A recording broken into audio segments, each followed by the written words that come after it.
Zambe tatana biso zona likolo kolo Yesu Christ tango bazali kokende na Emmaüs belobi ofungoloki bango nani ete basosola mai mazalaki kokokisama tozali awa mpona yango pambola moko na biso ozala na basali na yo oyo bazwi mokumba ya kotalisa libota na yo ntango nini tozali kobika ete na suka biso banso tobima toyeba ete kolo alobeli biso kati na kombo ya nkolo Yesu Kristo totondi yo amen amen. Tokobenga mosali na Nzambe Fleur Nazaire abelema pe aya apesa oyo ayebi ososoli ndenge asosoli mpe maloba moke oyo akoloba na likambo oyo tozi koyoka. Fleur Nazaire. Napesi bino mbote na kombo na nkolo Yesu Kristo. J'espère que vous m'entendez. Naza koziki ete bozoyoka ngai. Nous avons écouté une puissante prédication. J'avoue que c'est toujours difficile de parler après une prédication comme celle-ci.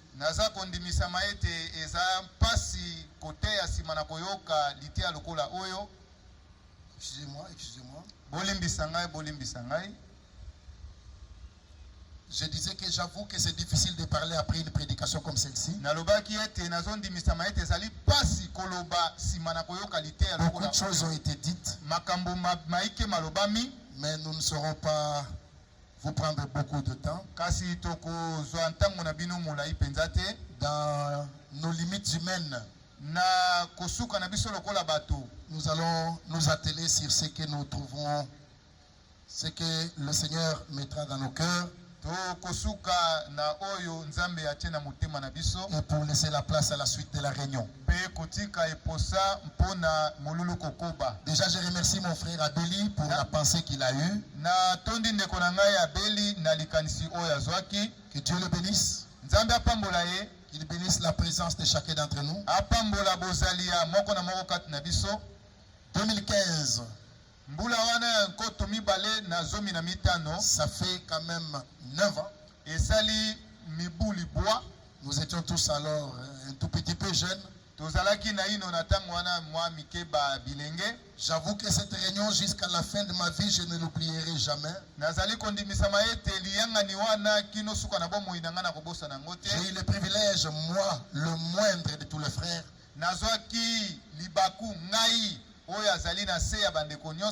d'être là traduisant frère Franck. C'est pas seulement puisque j'étais là en train de traduire, mais je me souviens de l'onction qui était du haut de ce lieu ce jour-là. Vers la fin de la réunion, quand je regardais frère Tati, je vis que les larmes coulaient de ses yeux. Et moi-même, je ne me rendais pas compte. Je me suis rendu compte après. Juste après avoir vu frère Tati, je me suis rendu compte moi-même que les larmes me coulaient. Amen. L'onction était tellement forte. Vous connaissez le nombre de baptisés. Après cela, nous avons fait Mbandaka avec frère Franck. J'ai vu ce qui s'est passé. Et beaucoup d'autres événements sont arrivés après. Et nous avons fait un autre voyage en Israël. 2018. Nous arrivons sur la mer Rouge. Tout le monde est allé à Timna dans le désert. Mais il faisait chaud ce jour-là. Comme j'ai déjà été à Timna avec mon frère Abeli en 2014, je préférais rester à l'hôtel. Et alors on est resté avec frère Franck, avec un autre frère, le frère Tati. On a eu un entretien à 3 ce jour-là. Près de 45 minutes. Le frère a parlé. Nous avons eu à entendre. On a parlé. Et à la fin, j'ai négocié pour qu'il vienne à Kinshasa pendant cette année.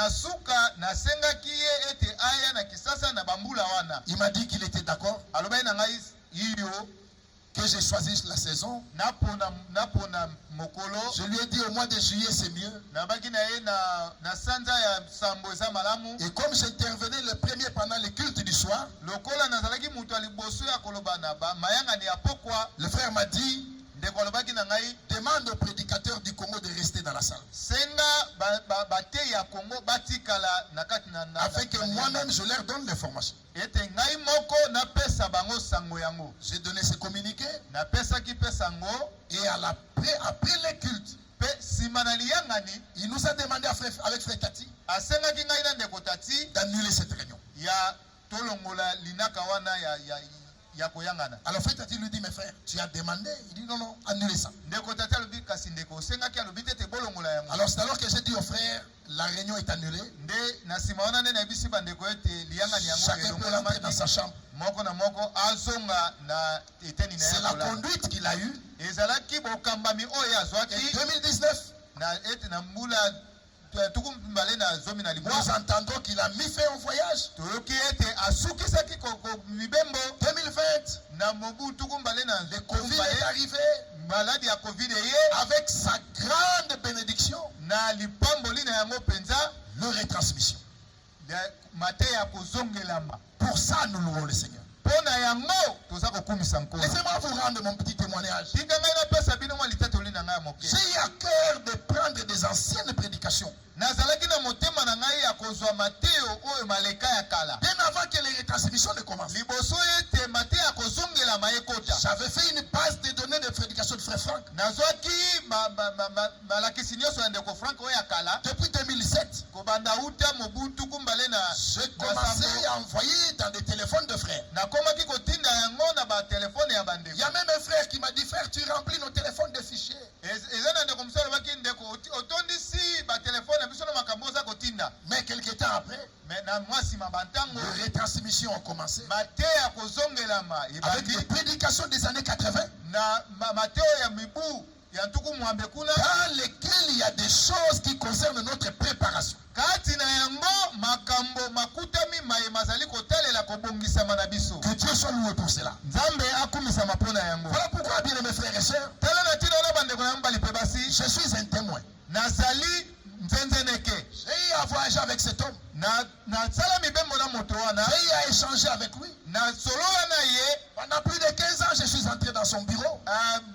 mibu penepene zomi na mitano nazali kokota na Mais biro na ye. au-delà de toutes ces choses simples, kasi likolo na makambo nyonso wana ya qui ne sont pas importantes, oyo eza pena na ntina te. nous avons reçu la parole par cet homme. amen tozwaki liloba na nzela ya moto wana. Par lui, nous comprenons mieux le message. na nzela na ye nde tososoli malamu sango na ntango. Nous avons été réellement visités. tokutamaki mpenza ete nzambe ayaki kotala biso. Dieu est venu nous rendre visite. nzambe ye moko ayaki kotala biso. Et nous croyons mpe tozondima que le résultat de ce travail, ete eyano tombano ya mosala yango ce message destiné à l'épouse, sango oyo etinami epai na mwasi na libala, ce message destiné aux vierges sages, sango oyo etinami epai na baseka ya bwanya, apportera comme résultat ekomema lokola mbano l'entrée dans la gloire. kokota na nkembo. Alléluia. amen. La parole sortie pour chercher Israël en Égypte, lilobali elibimaki mpona kokende koluka isalaele na ejipito. la même parole a ramené Israël en Canaan. liloba kaka yango moko moko nde ekotisaki ye na kanana. La parole sortie pour aller chercher le peuple de Juda liloba oyo libimaki mpona kokende koluka libota na yuda en captivité à Babylone. kuna na bokangami na La babilona. même parole a ramené Juda sur cette terre. liloba kaka moko moko wana ezongisaki yuda na La mabele na parole ye. sortie pour chercher l'épouse aujourd'hui. liloba oyo libimi mpona koluka mwasi na libala lelo. La même parole liloba kaka yango moko moko ramènera l'épouse. ekozongisa mwasi na libala. Nous croyons comme ça. tozondima bongo Et que Dieu soit loué. etika ete nzambe Parce akumisama que sa parole mpo ete liloba na ye est venue vers nous. eyaki epai na biso. Le Nouveau Testament kondimana na sika a commencé par l'accomplissement de prophéties bibliques. ebandaki na bokokisami ya bilaka ya biblia. Et le Nouveau Testament mpe kondima na sika se termine par l'accomplissement des prophéties bibliques. eza kosuka na bokokisami ya bilaka ya sika. C'est avec la nombre 23. eza nde na ntina wana nde na mitu ya ntuku mbale na misato Parlant de la fête des pains sans levain. na kolobaka na ntina na nteko ya mapa mai mazangi vinyo Et l'on devait consommer pendant 7 jours. oyo esengelaki eliama mikolo sambo Le premier jour, mokolo ya liboso il devait y avoir une sainte convocation. esengelaki eza na liyangani moko ya monene ya Et bule le 7e jour, mpe na mokolo ya il sambo devait y avoir aussi une sainte convocation. esengelaki mpe ezala na mbiangela moko ya C'était mosantu 2 jours particuliers. ezalaki mikolo mibale na lolenge na yango Dans les étages de l'église, katikati na bileko sambo na il y a lingomba 2 âges particuliers. ezali na bileko mibale oyo eza na lolenge na yango C'est le premier ezali eleko ya liboso et le 7e. mpe oyo ya suka ya 2 sambo âges dans Amen. lesquels on a connu des prophètes. bileko mibale oyo kati na yango tokuta kaka basakoli Luther n'était pas un prophète. litere azalaki mosakoli te Wesley n'en était pas un. wesele azalaki mosakoli te Colomba n'était pas un prophète. kolomba azalaki mosakoli te Martin de Tours n'était pas un prophète. martin na ngala na ye azalaki mpe mosakoli te Mais au début, kasi na ebande Dieu a envoyé Jean-Baptiste. nzambe atindaka yohane mobatizi Jean chapitre 1er. yohane mokapo ya liboso Jean chapitre 1er. yohane mokapo ya liboso Écoutez ce qu'on nous a lu. yoka oyo batangeli biso Jean-Baptiste les a réellement dérangés. yohane mobatisi atungisaki bango mpenza Verset 19. na nzela ya kotanga zomi na libwa Voici le témoignage d'un juif. tala litatoli ya bayuda Voici le témoignage de Jean.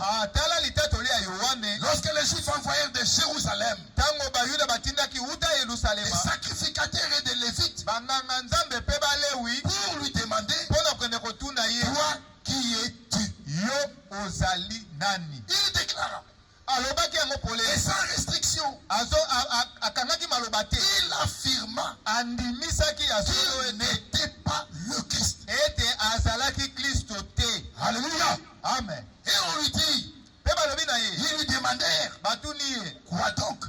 yo eloko nini Es-tu Élie? ozali nde eliya yango Celui de Matthieu 17. oyo ya matayo zomi na sambo Il dit, alobi je ne le suis point. nazali eliya wana te Es-tu le prophète? yo ozali mosakoli yango Celui de Deutéronome 18. oyo ya deuteronome zomi na mwambe Il répondit, non. alobi te naza mosakoli yango Ils dirent alors, sikoyo balobi na ye qui es-tu?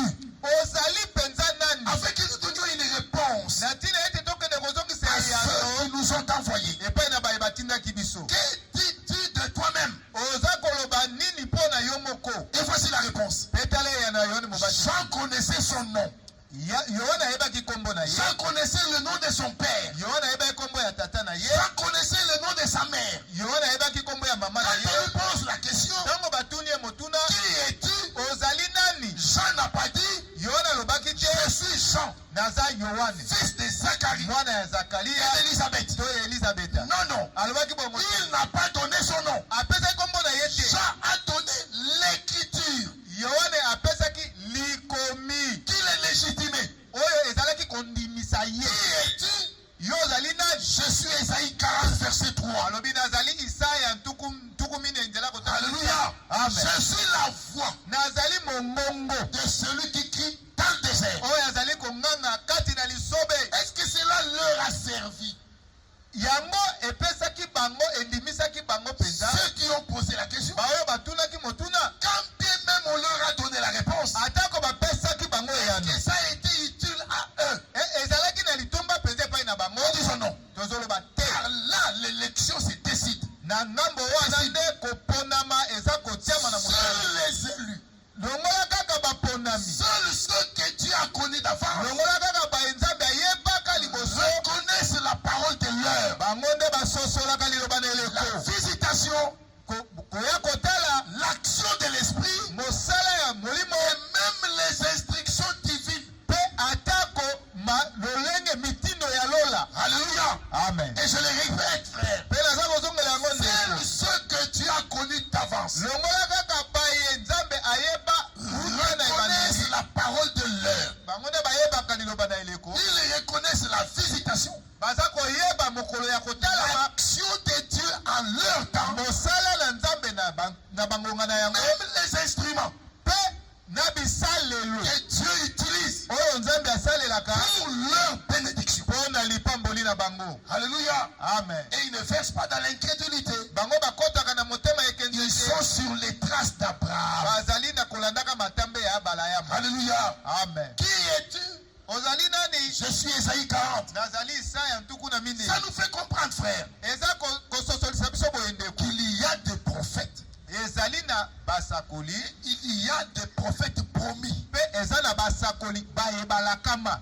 Tous les prophètes Basakoli nyonso ne sont pas nécessairement promis. bazali kaka basakoli bayebalakama te. Moïse était un prophète. Mose azalaki mosakoli. Mais il n'était pas un prophète promis. Kasi azalaki mosakoli oyo elakama te.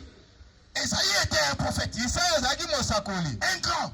Monene kutu. Ézéchiel était un prophète. Ezekiel azalaki Mais il mosakoli. n'était pas un prophète promis. Kasi azalaki mosakoli oyo elakama te. Mais Jean-Baptiste Kasi Yohane Mobatisi était un prophète promis. azalaki mosakoli oyo alakama. Alléluia. Amen. Dieu a commencé le Nouveau Testament avec un prophète promis. Nzambe abandaki kondima na sika elongo na mosakoli oyo alakama. Et Dieu termine le Nouveau Testament avec un prophète promis. Mpe Nzambe aza kosukisa kondima na sika na mosakoli oyo alakama. Car si on demandait à William Branham, Po ete soki batuni William Marion Branham, qui es-tu? ozali nani? Il répondrait, Akoloba, je suis Malachie 4. nazali Malaki ya minei. Je suis Matthieu 17, 11. Nazali Matayo 10:7. Alléluia. Amen. Je suis celui qui avait été destiné Nazali oyo atindamaki à venir avec un message. koya elongo na sango Un moko. message destiné à l'épouse Sango oyo ezotindama epai kaka na mwasi na libala pour rétablir toutes choses. mpona kozongisa makambo nyonso na molongo. Alors à ce niveau-là, frère, Pardon? à ce niveau, Na esika wana nous comprenons réellement tozali kososola solo que la première section ete eteni ya liboso et la dernière section mpe eteni ya suka du Nouveau Testament ya kondima na sika sont les sections les plus importantes. ezali biteni oyo ya motu ya mingi. Vous et moi avons donc le privilège ngai na yo tozali mpenza na eposa de vivre en ce temps ya kobika na ntango où oyo nous voyons les promesses de Dieu oyo tozali komona bilaka na nzambe s'accomplir. kokokisama. Il y en a qui ont désiré vivre ce temps, ezalaki na bato mosusu bazalaki na posa kobika mais ce ntango oyo privilège ne leur a pas été accordé. kasi eposa na epesamelaki bango te. Vous et moi, on peut dire, kasi ngai na yo tokoki koloba chacun nous, Père, nakomisi yo tata Seigneur du ciel et de la terre, kolo na likolo mpe ya mabele ce que tu as caché ces choses. na motindo ete obombaka makambo Matthieu oyo. chapitre 11. Matayo mokapo na 11. Quelle chose? makambo nini? Tout le monde lit ces passages. moto nyonso atangaka mokapo oyo. Même les pentecôtistes lisent ça. ata bato ya kitela batangaka yango. Mais ils ne sont pas nombreux ceux qui se demandent quelle chose. kasi bazali ebele te balobaka makambo nini yango mpenza. Matthieu 11, verset 2 déjà. Matayo 11 nzela kotanga mibale. J'ai mes yeux sur ma montre. naza na miso na ngai likolo na ntango. Jean a entendu parler dans sa prison des œuvres de Christ. yohane koyokaka koloba na ntina na kristo kuna esika kamaka na boloko. Lui fit dire par ses disciples, atindi bayekoli baloba na ye ete es-tu celui qui doit venir ozali oyo esengeli aya ou devons-nous en attendre un autre? to mpe tosengeli kozala mosusu. Jésus leur répondit, yesu azongiseli bango allez rapporter à Jean bokende bomemela yohane ce que vous entendez oyo bino boyoki et ce que vous voyez. mpe oyo bino Qu'est-ce bomozomona. qu'ils entendaient? bazali koyoka nini? Qu'est-ce qu'ils voyaient? bamonaki mpe nini? Les aveugles voient, bakofi miso bazomona, le boiteux marche. bakakatani Vous savez bazotambola. que de Genèse à Malachie, boyebi ete kobanda na genese kino na malakia aucun aveugle n'a vu, ata mokufi miso moko atikalaka komona te, aucun boiteux n'a marché, ata mokakatani moko atambolaka te, aucun muet n'a parlé, ata mokufi baba moko alobaka te, aucun sourd n'a entendu. ata mokufi matoi moko Ces alobaka te. miracles-là, bikamwiseli wana Dieu les avait liés nzambe akangisaka yango à la présence du Messie sur la terre. na bomonani ya masiya awa na mabele. Ésaïe chapitre 35. na Isaya mokapo ya tuku misato na Voici votre mitano, Dieu. alobi tala nzambe na bino Il viendra lui-même akoya ye moko et vous sauvera. mpe akobikisa bino. Alors, na ntango wana nde boiteux marcheront, bakakatani les bakotambola, aveugles verront, bakufi miso bakomona, les muets parleront bakufi monoko bakoloba, et les sourds entendront. mpe bakufi matoi Alors, bakoloka. allez dire à Jean, kende koyebisa yohane le boiteux marche, bakakatani bazotambola, le muet parle. bababa baza koloba. Ne commentez pas. bobakisa maloba likolo na yango Il te. est prophète. ye aza mosakoli, Il a la parole. aza na liloba Il connaît la parole. mpe ayebi liloba. Dites-lui seulement, boyebisa ye les kaka aveugles voient. bakufi miso Il bazomona, comprendra. ye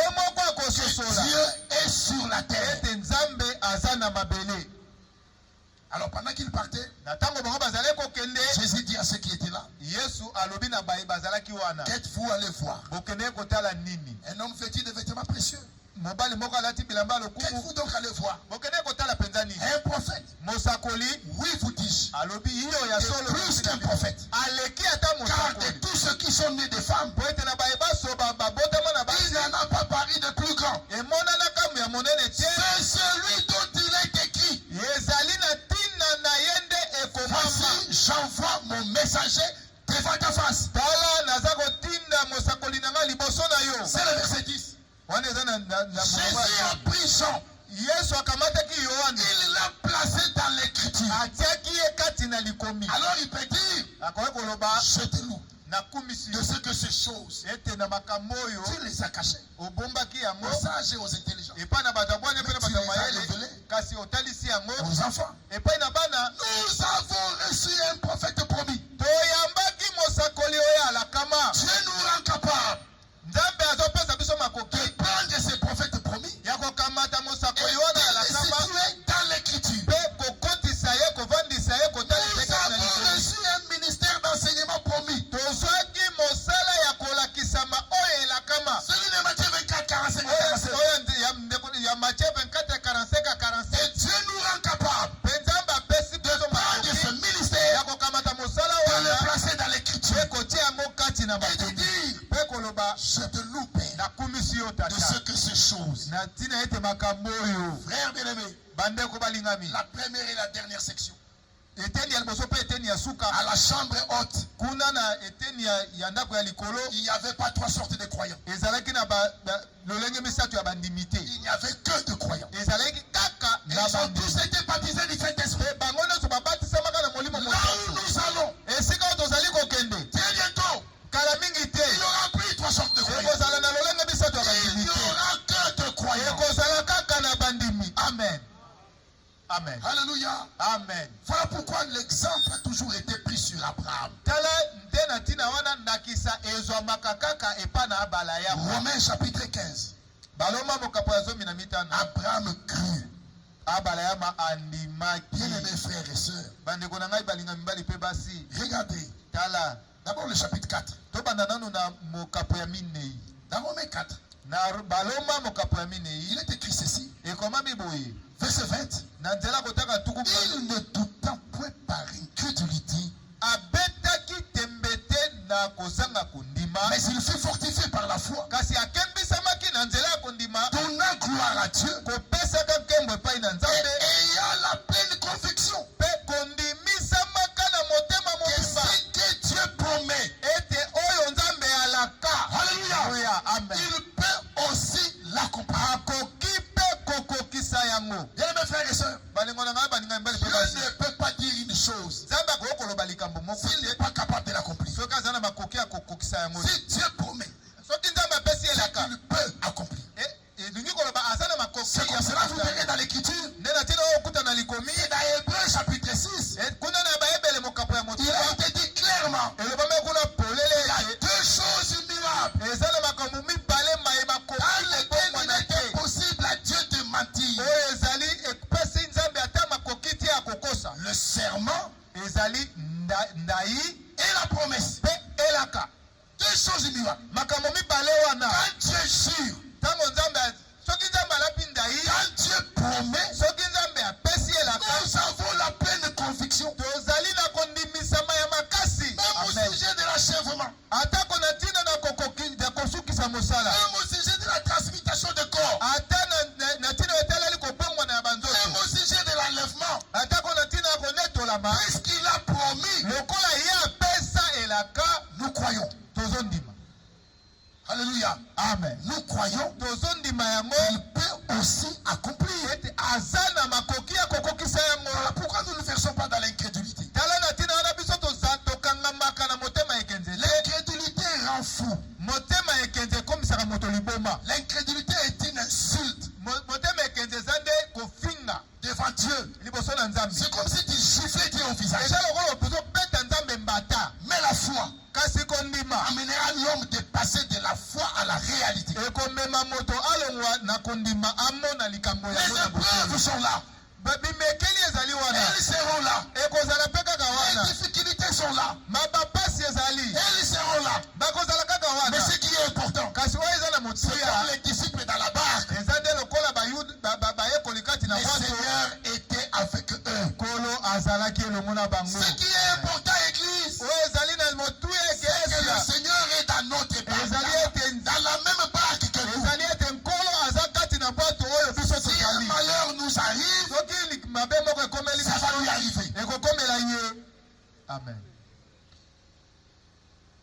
Et lui qui connaît le chemin, Pe yewa yebi nzela. c'est derrière lui que nous nous mettons. Eza nsima na ye nde biso tozali. Il n'accomplit pas les choses comme nous on le voit. Ye akokisaka makambo te lolenge biso Dieu tozomona. accomplit les choses comme lui le voit. Nzambe akokisaka makambo ndenge ye nzambe azomona. Ils attendaient le Messie d'une certaine manière. Bazali kozela Mesia na lolenge moko. Le Messie est arrivé d'une autre manière. Mesia ayaki na lolenge mosusu. Il est né dans une étable. Abotamaki na elielo. Au point où ils ont fini par dire. na tika ete bakomaki koloba. Ils attendaient que certaines choses se réalisent. Ntango bazali kozela makambo mosusu makokisama. Les choses ne se sont pas réalisées comme eux ils attendaient. Pe makambo makokisamaki te ndenge bango bazali jusqu'à dire. Pe bakende kino koloba. Nous espérions. Tozalaki kokanisa ete. Est-ce que vous étiez dans le programme de Dieu? Elingi koloba bozalaki na linaka ya Nzambe. Nous voulons sortir du programme des hommes. Tolingi tobima na linaka ya bato. Laissez Dieu agir seul. Totika Nzambe asala ye moko. Cet homme qui a fini sa course. Moto asukisi mobembo na ye. Après avoir servi au dessein de Dieu, Sima na kosala kati na mwangu na Nzambe. il a déclaré Alobaki à polele. Bruxelles un jour.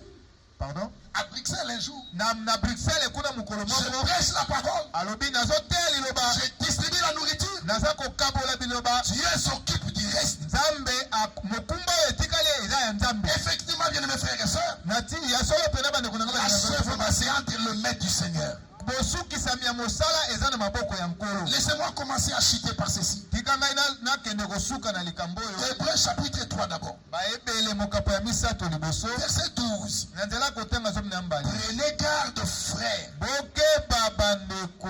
que quelqu'un de vous n'ait un cœur mauvais Ete moko te kati na bino azala na motema mabe. et incrédule Pe ekenze. au point de se détourner du Dieu vivant. Kino ete apaluka abongwa na kopesa Nzambe mokongo. Prenez garde, frères. Bokeba bandeko. Quand l'écriture dit frère, Soki lekomi elobi bandeko. n'allez pas exhorter des païens avec ça. Yoko kende kolendisa bapagano na yango te. Ce verset ne concerne pas des païens.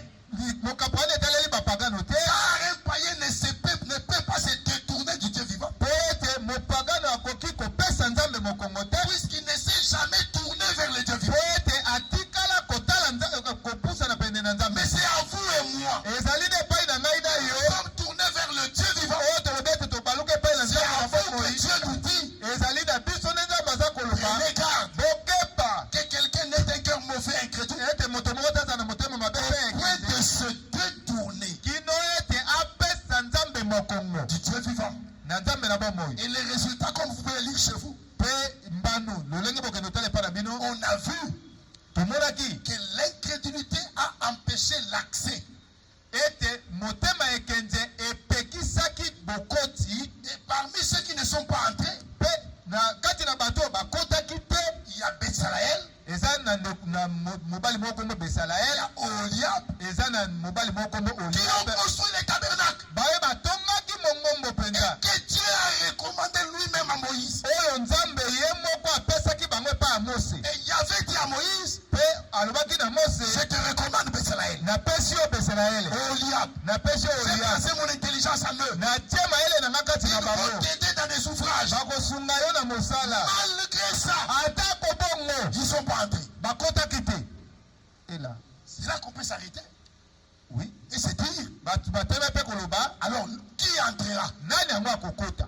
C'est celui qui a mené son expérience jusqu'au bout. Ezali moto oyo amemi lipiki na ye kino na C'est suka. celui qui ne vient pas à l'aventure. Ezali oyo ayaka na lolenge ya masano te. Celui qui pleure devant le Seigneur. Ezali oyo alelaka liboso na Nzambe Que son expérience soit authentique. po ete lipiki na ye ezala mpenza ya solo. Ils ne sont pas entrés, Bakotaki te pas à cause des offrandes, ezalaki na ntina ya makabo pas à te, cause des dîmes, ezalaki na ntina ya bamoko na zomi pas te, puisqu'ils ont offert un costume au pasteur. eza te mpo bapesaki paster C'est costume, à cause de kasi l'incrédulité. ezali nde mpo na kozanga kondima. Bien mes frères et sœurs, Bandeko na nga balinga mibali mpe basi, laissez-moi vous rappeler ceci. tika ngai nakanisela bino Toutes likambo ces oyo. choses c'est bien. Makambo nyonso eza malamu, Mais kasi quand le croyant, soki mondimi ntango mondimi les croyants ont vu ntango bandimi bamonaki que la parole déclarée sur les incrédules s'accomplissait, ete maloba maye malobamaki na ntina na bato ya motema ekenze bazali kondima et qu'ils ekokisamaki tombaient dans le désert, mpe bazali kokweya kati na lisobe, ça rassurait le croyant. epesaki bandimi Et sikisiki si la parole prononcée sur les incrédules s'accomplit, ete soki maloba maloba bina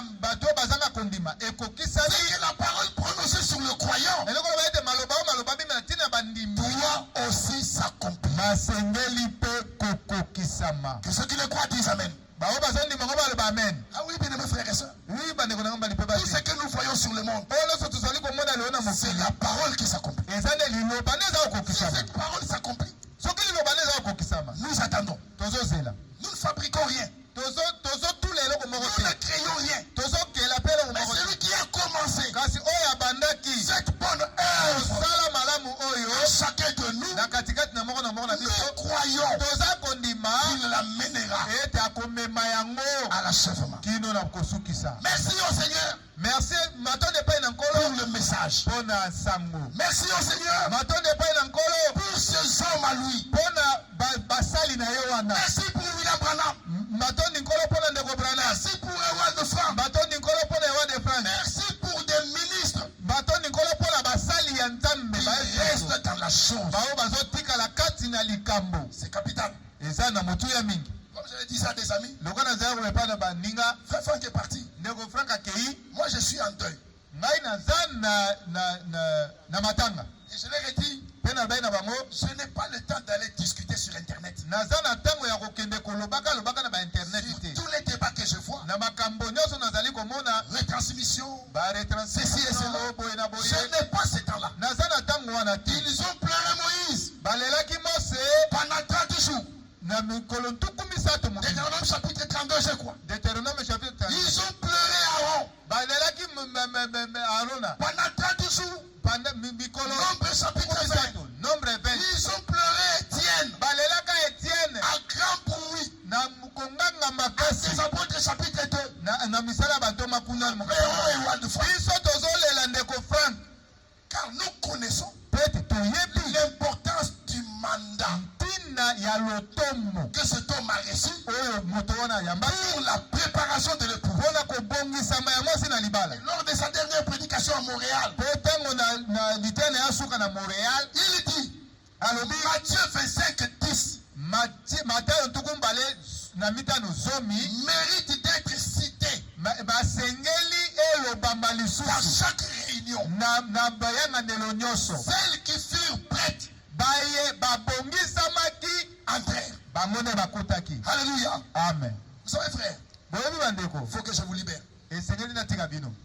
J'ai pensé à frère Branham nazali kokanisa ndeko Branham dans la prédication intitulée L'enlèvement. na liteya na yo elobami ete Frère konetola. Branham dit, ndeko Branham alobi il y a les lampes, eza na baminda, il y a l'huile, eza na mafuta, il y a le nettoyage des lampes, eza mpe na bobongisami ya mwinda afin que la clarté soit réelle. mpo ete polele emonana solo. Si j'ai 1000 francs, lokola soki naza na 1000 francs qui est le ticket de le prix du transport, oyo ezali tike na ngai ya transport depuis ici jusqu'à magasin, kolongwa awa kino magasin, et que Jean Cléry me dise, mpe ndeko Jean Cléry alobi na ngai donne-moi 500 francs, pesa ngai 500 francs ça ne l'aidera pas. ekosunga ye Et te. si je lui donne 500 francs, mpe ete soki napesi ye il 500 francs n'arrivera pas à magasin. ye akokoma na magasin Et te. moi-même aussi, je n'arriverai pas à ngai magasin. moko mpe nakokoma na magasin te. Il n'y a que 1000 francs. toza kaka na 1000 francs Et c'est ça qui nous permettra, à moi d'arriver. yango nde ekopesa ngai nazer nakoma. Donc l'huile elingi koloba mafuta que les vierges sages avaient oyo baseka na bwanya baza na yango était nécessaire pour arriver le matin. ezalaki na motuya makasi mpo ete bakoma na Donc ntongo. si elle donne aux folles, soki bapesi yango na baseka ya zoba ça n'aidera pas les folles, ekosunga baseka ya zoba ça te, n'aidera pas non plus les sages. ekosunga mpe baseka ya bwanya Pourquoi il te. leur a été dit, nde na ntina nde elobamaki na allez bango chez ceux qui en vendent. bokende koluka epai na bao batekaka. Mais pour avoir de l'huile, kasi mpo na kozwa mafuta il faut être connecté esengeli na yo ozala à ce que Dieu fait. na oyo nzambe Écoutez la ezosala, parole koyoka liloba par une bouche autorisée, na nzela ya monoko oyo epesamela nzela ete eloba mandatée. oyo etindama. Alléluia. Amen. Voilà pourquoi, frère, tala na ntina na bandeko je m'étonne naza kokamwa de la rébellion qu'il y a sur la terre. na botomboki oyo eza na mabele. Ce n'est pas un autre mot. naza na eloko mosusu ya koloba te. Dieu qui a permis que ces retransmissions viennent. nzambe oyo apesaki nzela ete mateya ya kozongela maoyo eya. Le même Dieu, nzambe kaka yango moko il moko dit à son serviteur. alobi na mosali na ye Donc, dans toutes les retransmissions, na mateya nyonso ya kozongelama ajoute bakisa 4 à 7 réunions de guérison de Branham. bakisa na kati na yango ba service to misala mine ito sambo ya ndeko Branham. Mais maintenant, toi tu Siko yo écoutez yoka ndeko. Soyons modestes. Tozala bato ya komikitisa. Qui est le prédicateur? Nani azali mutei Du temps de Moïse. na tango ya Moïse. Qui pouvait se comparer à Moïse? Nana kwa yako miko kanisa na C'est Mose. l'homme à qui Dieu parlait bouche à bouche. Na moto yo nzamba azali kolobela ye monoko na monoko. Qui était le prédicateur? Nana azalaki mutei Du temps de Josué. na tango ya Qui Yosua. pouvait se comparer à Josué? Nana kwa yako C'est miko l'homme kanisa na qui a dit Yosua. soleil arrête-toi. O azali kopesa na moi mitindo Qui était le telema. prédicateur? Nana azalaki Du mutei temps d'Élie. na tango ya Eliya. Qui pouvait se comparer à Ali? O kwa yako kokonsa na Qui mama a ye. pu dire O kwa yako koloba. les années qui viennent, Bambule za il n'y koya. aura ni rosée, Ekozala na mambo te. Ekozapela sinon à ma mbala parole. te. Longolaka soki nga na Qui lobi. est le prédicateur? Nani yango Qui motei? pouvait se comparer à Jean-Baptiste? O kwa yako miko kosa na yona Qui a pu mobati. dire O kwa yako koloba. celui qui m'avait envoyé, Oyo atindaki ngai baptisé d'eau. kobatisa na mai Alors je m'arrête un peu là. na soki nanu wana. Vous avez vu dans l'écriture, Bomonaki kati na likomi là où il est dit dans l'Ancien Testament, esika ekomami na que Jean allait baptiser. ete Yohana akobatisa. Ce verset n'existe nulle part. Verse wana ezalaka te na Ancien Testament. Mais eza te. Mais Jean dit, Kasi Yohana celui qui alobi m'a envoyé baptiser d'eau. oyo atindi ngai kobatisa na Donc mai. celui qui a été envoyé, Elingi oloba oyo atindamaki il connaissait les contenus du mandat. ayebaki motuya oyo ekutami kati na Il etinda na ye. connaissait son rayon d'action. Ayebaki esika na ye ya kosalela Et il mosala. savait à quoi il a été Mpe envoyé. ayebaki eloko nini batindaki ye Il kosala. n'a pas besoin de se justifier Aza na ntina ya komilongisa te devant les hommes. liboso na bato. Quand on pourrait lui poser la question, Pe bakoki kotuna ye motuna. quand est-ce qu'il t'a envoyé? Bon, atindaki yo ntango nini? Samuel, Samuel dans la maison d'Isaïe, na ndako na Isai. quand Dieu lui a dit, Ntango nzemba alobaki je ye rejette celui-là. nabwaki oyo wana. Ni Isaïe, Ata Isaya, ni sa femme, ata mwasi na ni ye, les enfants, ata bana na qui ye, étaient là, bao bazalaki personne wana. n'a entendu. Moto moko ayokaki Alors que te. Samuel était là. Donc ane Samuel azalaki wana ayokaki. Quand Dieu a dit à son serviteur Ewald de Franck, Ntango nzambe alobaki na mosali na ye Ewald de le France 5 septembre le 5 septembre 2023, na 2023 mon serviteur mosali na ngai transmet 4 à cette réunion. zongisa bareunion mine Sa femme était là. mwasi na ye azalaki Elle n'a wana pas entendu. kasi ayokaki yango te. Frère, Ndeko c'est pour dire elingi koloba que les hommes qui assistent au conseil de Dieu, ete bato oyo bazalaka na liyangani ya nzambe quand il y en a un sur la terre, soki eza na moko awa na il mabele faudrait bien écouter. esengeli koyoka ye malamu Et écouter de la bonne manière, mpe oyoka na lolenge ebongi car il n'a pas de compte à nous rendre. mpe ete aza na makambo oyo akoki kozongisela biso Il a te. des comptes à rendre à Dieu. aza na makambo akozongisa nde epai ya nzambe. Alléluia. Amen. Quel est notre privilège? eposa na biso ezali nini? C'est que ezali nde ce que les Galates avaient comme lettre, oyo bagalatia bazalaki nango lokwa les mokanda, Corinthiens ne l'avaient pas. bakorinto bazalaki La nango lettre te. des Corinthiens, mokanda ya les Éphésiens bakorinto ne l'avaient pas. baefeso bazalaki La nango lettre te. d'Éphésiens, Mokanda ya Timothée ne baefeso l'avait pas. timote La azalaki lettre nango de te. Timothée, mokanda ya Tite ne l'avait pas. tito azalaki nango Mais te. nous, kasi biso nous avons tous. tozala nyonso awa. La Amen. grande retransmission est là. monene bate ya kozongelama ya monene yango oyo. La grande retransmission est là. lite ya kozongelama ya monene yango Et oyo. la parole de Dieu reste fraîche. mpe liloba na nzambe etikala kaka Quand elengi. je me mets devant une brochure de William Branham, soki natelemi liboso ya lite ya William Maron je Branham suis moko, devant une retransmission. nazali liboso ya mate ya kozongelama. Quand je lis Paul, ntango natangi Paul, je suis devant une nazali retransmission. kaka na mate ya kozongelama. Alors, vais-tu rejeter les retransmissions? bao baza kobwaka retransmission, Mais rejette tout, me bwaka nyonso même la plus grande. ata oyo ya monene oyo. Bien mes frères, balinga bandeko, frère Franck n'a jamais amené le ministère au garage. ndeko Frank atikala komema mosala na garage te. Il n'a jamais dit.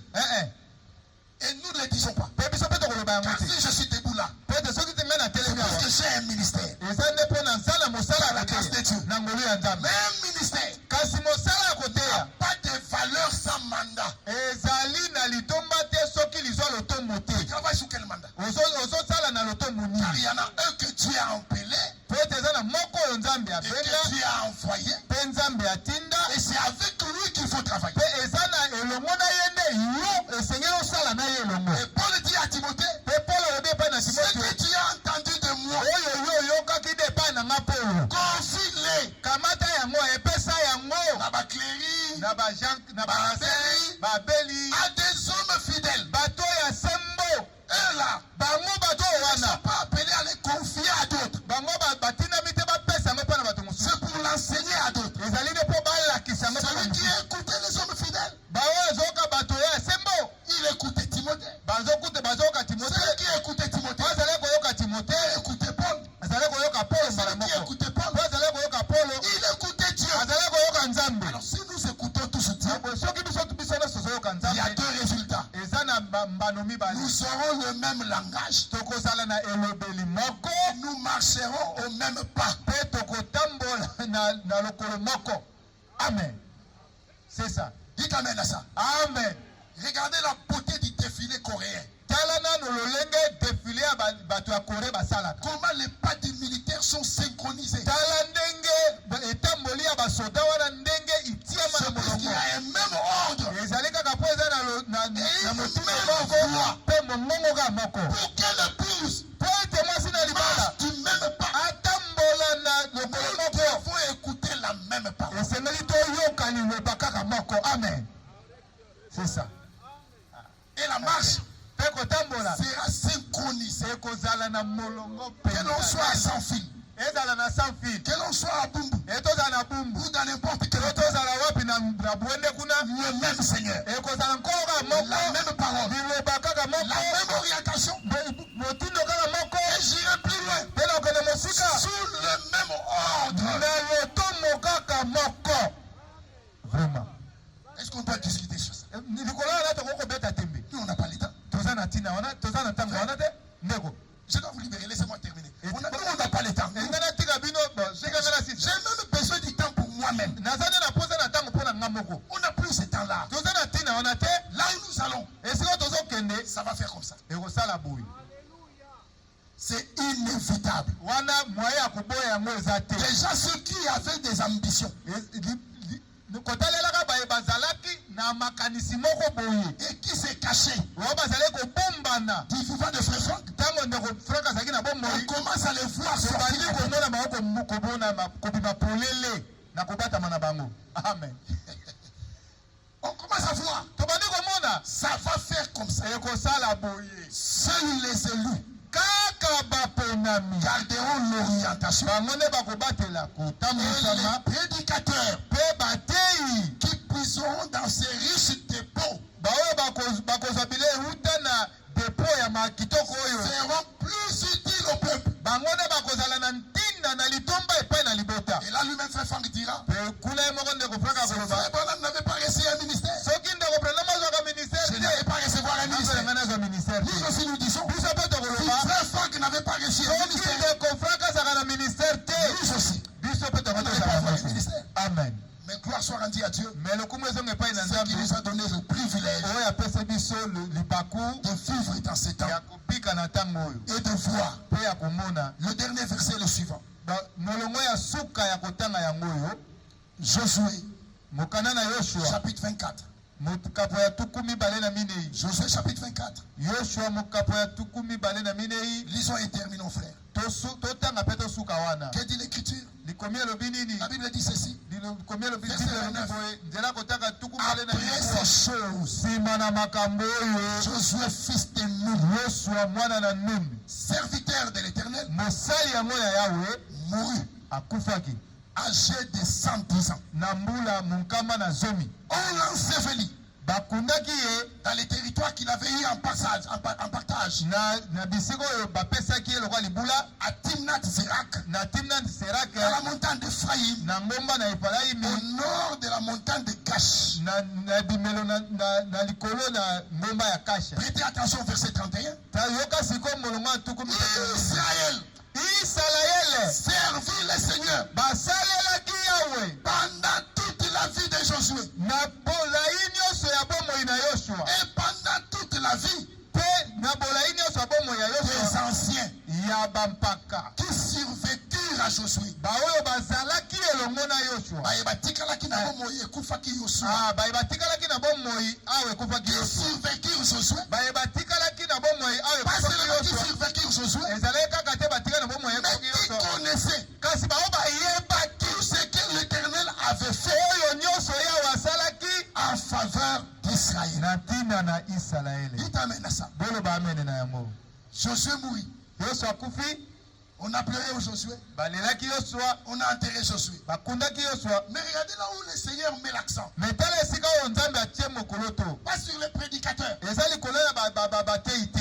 Le Seigneur dit, Nkolo alobi, le peuple libota servi. basalelaki yawe. C'est ça qui est important. Yango nde eza likambo Le peuple motuya. servi le Seigneur. Libota basalelaki yawe. Pendant toute la vie de Josué. Na bolai nyonso ya bomoi ya Quand Yosua. Josué est parti, Ntango Yosua akei, le peuple servit le Seigneur. libota kaka oyo wana bakomi kosalela yawe. Pendant la vie Na bolai nyonso na bomoi des anciens ya bampaka qui servaient à Josué. baoyo batikalaki na ntango Yosua Donc c'est l'adoration véritable. yango wana nde kosambela solo. Le service Mosala rendu au Seigneur oyo kosalema epai na qui yawe a été mis en évidence oyo emonisamaki polele pendant la vie de Josué na bomoi na Yosua et pendant la vie des anciens. mpe na bolai ya bomoi ya bampaka. Pas seulement qui était ancien, Ezalaki kaka mpo bazalaki bampaka te, mais qui connaissait, kasi bayebaki malamu malamu. pas qui était déconnecté, Ezalaki te balongwa te, qui connaissait kasi bao bazalaki connecte, bao bayebaki ce que Dieu faisait. oyo Nzambe azalaki kosala. Gloire soit rendue à Dieu.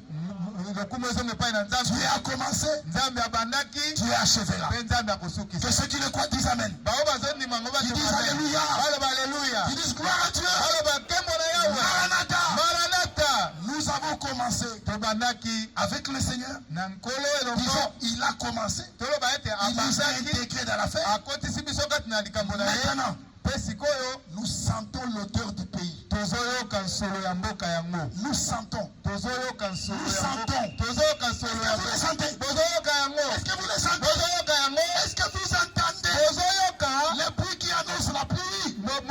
makelele ezobeta mpo na mbula. C'est comme ça nous veillons à la qualité de la semence. Tozali kokengela na ntina na momboto mwe Car mozali aussi grande que sera la pluie, na po ete mbola lolenge mbula ekozala elle ne changera pas la nature de la semence. ekolongola lolenge ya momboto. Ce qui a été semé, oyo elonamaki c'est ce qui se manifestera. yango nde ekobota. À lui soit la gloire. Epai na ye À lokumu, lui soit l'honneur. epai na ye À nous la bénédiction. epai na biso Au nom de lipamboli Jésus-Christ. na nkolo Yesu Kristo. Amen. Amen. Que Dieu vous bénisse. Nzambe apambola bino.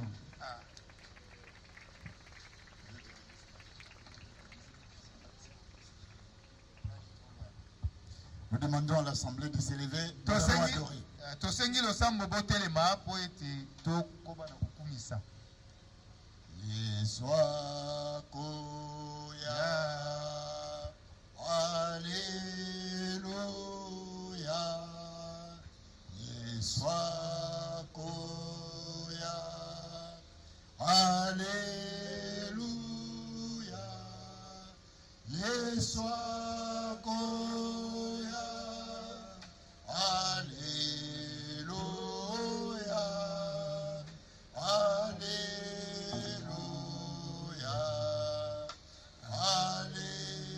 Alléluia.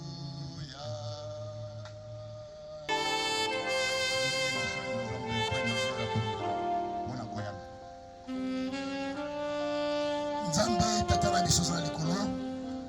Tokumisi nkomo na yo mpona bolingo na yo monene. Tokumisi nkomo na yo mpona ngolu na yo. Tokumisi nkomo na yo na ndenge ete oyaki kotala biso awa na ntango na suka. Yamba matondi nkolo mpona liloba ya yo. Yamba matondi mpona basali na yo. Bayo lakaki mpe otindaki mpe bauti kosilisa mosala na bango. Maye matikali mazali na maboko na yo. Libondo na biso ezali ete moko na biso te azala na motema ekenze na tina ete amema makino ete apesa mokongo epai na nzambe na bomoi. Sopa kondima kati na biso, longola botomboki kati na biso, longola ekenze kati na biso, sembola mitema na biso, kumba yango na ngambo na yo po ete totosa maloba na yo, totosa mibeko na yo, bomoi na yo oyo ezali kati na liloba na yo yango esopa na kati na mitema na biso. Na nkombo na nkolo Yesu Kristo, bikisa babungi, bikisa babeli, kangola bakangami, sosolisa oyo asosoli nano te, simba moko na moko na maboko Nzambe po ete tozala na etingia, tozala na mama, tozala na elike ete yo bandaki na biso okomema biso kino ya suka. Nzambe depo na monene ebombelo na monene nkita na monene otikali biso ezali liloba na yo.